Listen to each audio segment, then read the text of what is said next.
Welcome to the Salmon Runs YouTube. Enjoy the video. In this video, I will explain how to play Roblox on mobile with a controller. First, prepare your setup by fully charging both your mobile device and your gaming controller. Next, verify that your mobile device's operating system, whether it is iOS or Android, is up to date for optimal performance. Finally, ensure the Roblox application itself is updated to its newest version from your App Store, which often improves controller compatibility. This groundwork ensures a smooth connection and playing experience. Connecting your controller is a straightforward process that takes less than 1 minute.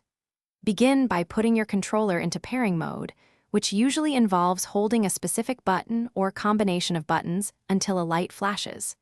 Then, navigate to your mobile device's settings and tap on the Bluetooth option. You will see a list of available devices. Select your controller's name to establish the connection. A successful pairing often results in a solid light on your controller and a confirmation message on your phone.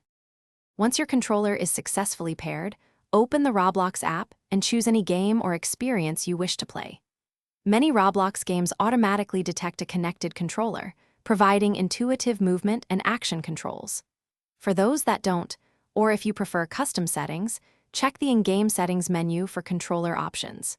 Here, you might find button remapping or sensitivity adjustments to perfectly suit your play style and enhance your enjoyment. Experiment with different settings to find what feels most comfortable.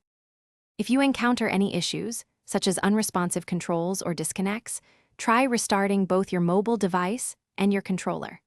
Sometimes a simple restart resolves most minor glitches. Also, always make sure your controller has sufficient battery life. A low battery can cause intermittent connection problems.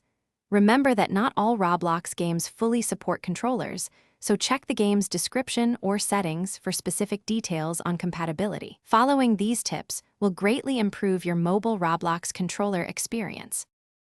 Thanks for watching. Consider subscribing if we helped you.